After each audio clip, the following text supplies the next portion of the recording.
بسم اللہ الرحمن الرحیم۔ السلام علیکم ورحمۃ اللہ وبرکاتہ۔ عالم اسلام کے تمام مسلمانوں کو ماہ ربیع الاول کی آمد بہت بہت مبارک ہو۔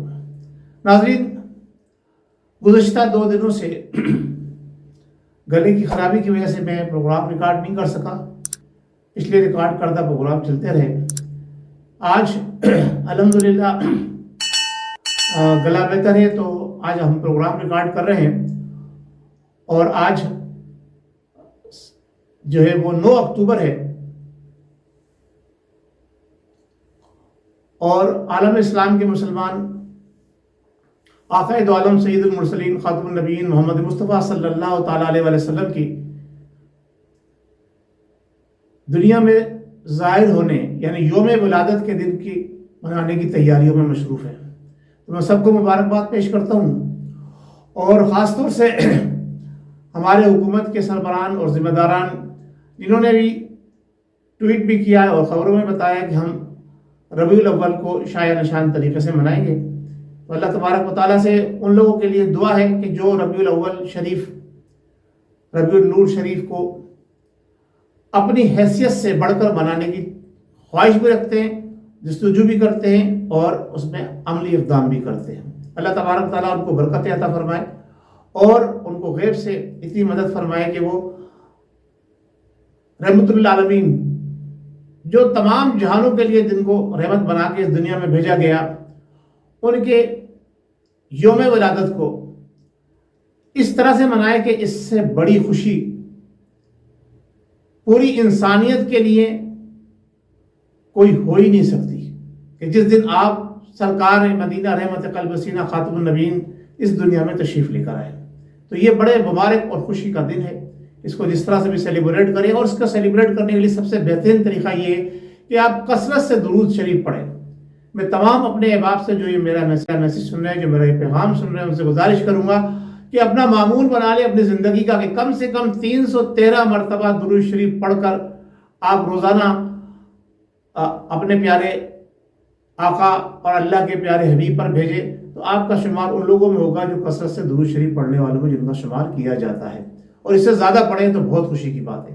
ناظرین، جہاں تک ہمارے پروگرام کی بات ہے، ہمارا پروگرام ہوتا ہے کہ ہم اپنے ملک کے اندر ہونے والے تمام مذہبی، سیاسی، سماجی اور بیرونی دنیا میں ہونے والے تمام ان چیزوں کے اوپر نظر رکھتے ہیں جو انسانیت کے لیے خوشائند بھی ہیں، جو انسانیت کو تکلیف دہ بھی ہیں، اور عوام کو سچائی اور آگاہی دلانے کی کوشش کرتے ہیں کہ عوام کو ہم حقیقت سے حال سے آگاہ کرتے رہیں۔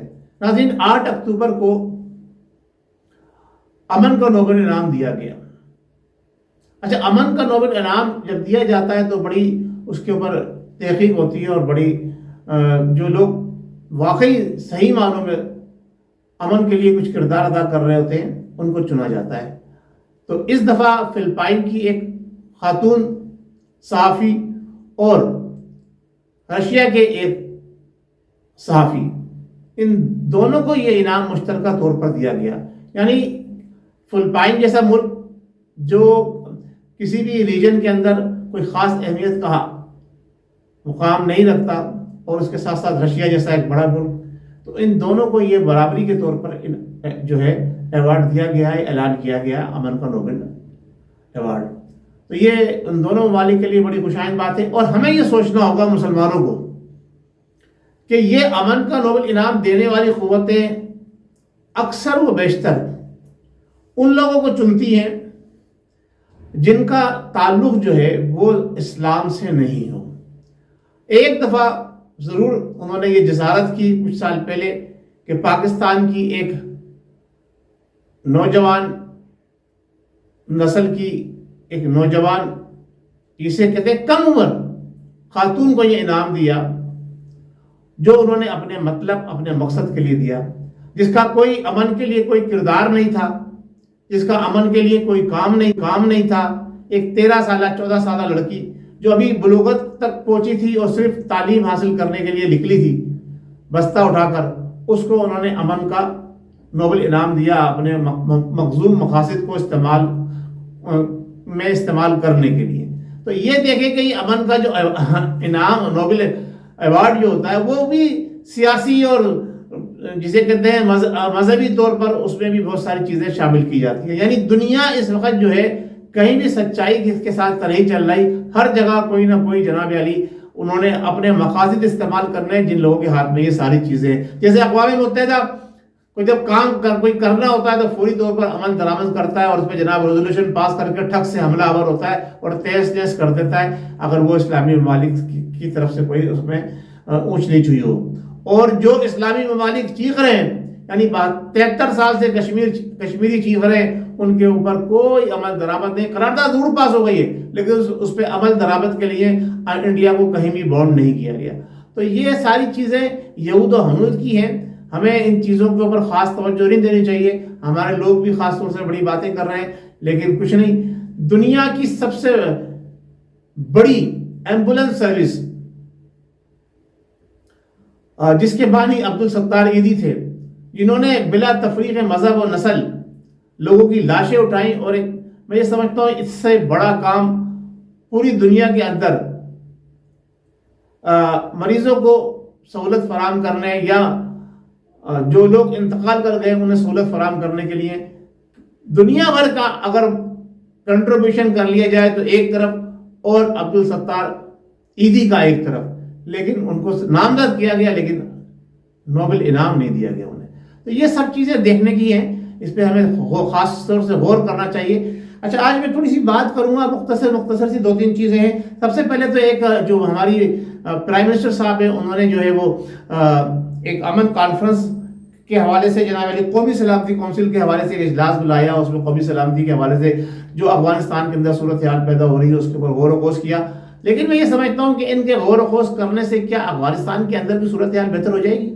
کیا ان کا مطالبہ کرنے سے اقوام متحدہ یا جو امریکہ یا دوسرے جن ممالک سے یہ بات کر رہے ہیں وہ جو ہے ان کی ساری بات مان لیں گے؟ اگر ان کی بات مان لینے والے ہوتے تو انہوں نے بڑی دھواں تقریریں جناب علی اقوام متحدہ میں کی ہے کشمیر کے لیے تو وہ اس کے اوپر کچھ نہ کچھ تو نظر ثانی کرتے. وہ سارا مسئلہ جو تو ہی پڑا یا اپنے منہ میاں مٹھو بننے کے لیے کچھ بھی کر لیں. لیکن اصل حقائق جو ہیں وہ آپ کے سامنے عوام کے سامنے ہمیں اب کمر بستہ ہو کے اپنے آپ کو جو ہے تیار رکھنا ہوگا ہر گھڑی ہر لمحہ کہ ہم پر کسی وقت بھی کسی سم سے حملہ ہو جائے تو ہم اس کو جواب دینے کے لیے تیار ہوں. اور اپنے مسلمان بھائیوں کا دفاع کرنے کے لیے ہمیں جہاد کو اپنانا ہوگا. جہاد جب تک ہم جہاد نہیں کریں گے. یہ رحمت للعالمین کی مبارک پیدائش کا مہینہ ہے. انہوں نے بھی جن کو تمام جہانوں کے لیے رحمت بنا کے بھیجا گیا اور ان کی پیدائش پر تمام جہانوں نے خوشیاں بنائی. چرند پرند یعنی خانہ کعبہ تک جو ہے وہ ان کی پیدائش کے اوپر خوشی منا رہا تھا. آسمان کے تمام مخلوق زمین کی تمام مخلوق یعنی اس کائنات کے اندر ایک ایک چیز نے ان کی دنیا میں تشریف آوری پر جو ہے جشن منایا خوشی منائی اور جناب علی میلاد منایا. صحیح ہے. انہوں نے بھی جو رحمت للعالمین ہیں صحیح ہے نا کہ انہوں نے بھی فتوحات حاصل کرنے کے لیے مسلمانوں کو مقام دلانے کے لیے جنگیں لڑی. باقاعدہ جنگیں لڑی. جنگوں میں حصہ لیا اور انہوں نے جنگیں لڑی. اس کے بعد فتوحات حاصل کی. اس کے بعد امن قائم ہوا. تو ہمیں جو ہمارے وزیر اعظم صاحب درس دیتے ہیں نا کہ ٹیبل ٹاک ٹھیک ہے بہت اچھی چیز ہے بہت اچھی بات ہے. اگر اس سے مسئلہ حل نہیں ہوتا ہے تو پھر آخری حل جنگ ہے. جنگ سے کے بعد بھی پھر ٹیبل ٹاک ہوتی ہے. ہم مانتے ہیں اس بات کو. لیکن جب تک ہم اپنے آپ کو ثابت نہ کر دیں کہ ہم مضبوط ہیں مستحکم ہیں ہم جناب علی دوسرا ہم پر ہمیشہ جو ہے وار کرتا رہتا ہے. اس کے ساتھ ساتھ احتساب بیرو کو جو ہے ہمارے جو کام کر رہا ہے اس کو اس کے خلاف اس کے لیے جو ریزولوشن لایا گیا اس کے اوپر ہمارے جو اداروں نے جو ہمارے ادارے ہیں انہوں نے بھی اور جو کیا نام ہے اپوزیشن ہے انہوں نے بھی اس کو یعنی جسے کہتے ہیں کہ ہم جو مسترد کر کے جو اس کو یہ کہا کہ جناب علی نیازی صاحب جو ہیں وہ نیب کے ذریعے احتساب بیرو کے ذریعے جناب علی خود NRO لے کر بیٹھے ہیں اپنی حکومت کو مضبوط اور مستحکم کر رہے ہیں. اور پچھلے 3 سال کے اندر کسی کو بھی واقعی قرار سزا نہیں دی گئی، یہ بات ہمارے سامنے موجود ہے۔ تو ان کا سب احتساب کرنا یہ سب ڈھونگ تھا، اپنے آپ کو سب شیلٹر دینا، صرف یہ ان کا کام ہے۔ ایک ان کے وزیر ہیں، وہ بڑے باتیں کرتے رہتے ہیں، ہمیشہ بولتے رہتے ہیں، اور میں تو ان کو بھانڈ کہتا ہوں، جن کا نام شیخ رشید ہے۔ وہ بڑے بھانڈ صاحب نے پھر ایک دفعہ 120 دن کا ٹارگٹ دے دیا ہے کہ 120 دن بڑے اہم ہیں جناب علی۔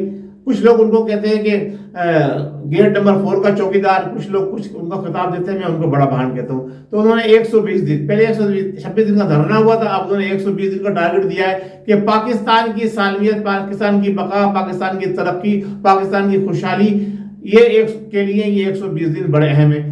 کیونکہ اب تو جو ہے ڈالر جو ہے وہ 170 پہ تو پہنچ چکا ہے، اب 180 190 پہ پہنچے گا 120 دن کے اندر۔ IMF نے پھر ڈو مور کا جناب علی مطالبہ کر دیا ہے حکومت سے۔ اب یہ دیکھتے ہیں کہ یہ بڑے جو یوتھیے اچھل رہے تھے کہ جناب انہوں نے امریکہ کو جواب دے دیا، پرائم منسٹر صاحب نے، ہم آپ کے لیے کچھ نہیں کریں گے۔ اب IMF کو یہ کیا جواب دیتے ہیں؟ وہی IMF جس کے پاس انہوں نے جانے سے پہلے یہ کہا تھا کہ ہم اگر IMF کے پاس گئے تو اس سے پہلے میں بہتر یہ سمجھوں گا کہ میں خودکشی کر لوں۔ اب یہ اس کے ڈو مور کے مطالبے پر الیکٹرک کے بلوں کے اندر مزید اضافہ کرتے ہیں، سرچارج بڑھاتے ہیں، یونٹ کی پرائز بڑھاتے ہیں، اور کیا کیا کرتے ہیں اور کیا کیا نہیں کریں گے، یہ آپ کے سامنے نظر آئے گا انشاءاللہ آئندہ چند دنوں کے اندر۔ میں اجازت چاہتا ہوں، آج ہمارا پروگرام جو ہے وہ آپ سماعت فرما رہے ہیں، اس پروگرام یہ ملا جلا پروگرام ہے، اس کا عنوان بھی یہی ہے کہ اللہ تبارک و تعالی ہمارے ملک وطن پاکستان کی حفاظت فرمائے، اور وہ لوگ جو لوگ سچے اور مخلص وطن کے ساتھ محبت کرتے ہیں، عوام کے ساتھ محبت کرتے ہیں، ان کی سرپرستی، ان کو جو ہے حکومت دلوائے، ان کو جو ہے آگے لے کر آئے، اور یہ عوام کو شعور پیدا کرے عوام کے اندر کہ ایسے لوگوں کو آگے بڑھائیں، ایسے لوگوں کو سپورٹ کر کے آگے لائیں جو ملک اور عوام کے لیے اپنے دلوں کے اندر ہمدردی رکھتے ہوں، اور وہ کام کریں جو ان کو کام کرنے کے بعد ملک ترقی اور کامیابی اور کامرانی کی طرف بڑھے۔ بہت شکریہ۔ السلام علیکم ورحمۃ اللہ وبرکاتہ۔ پاکستان زندہ باد۔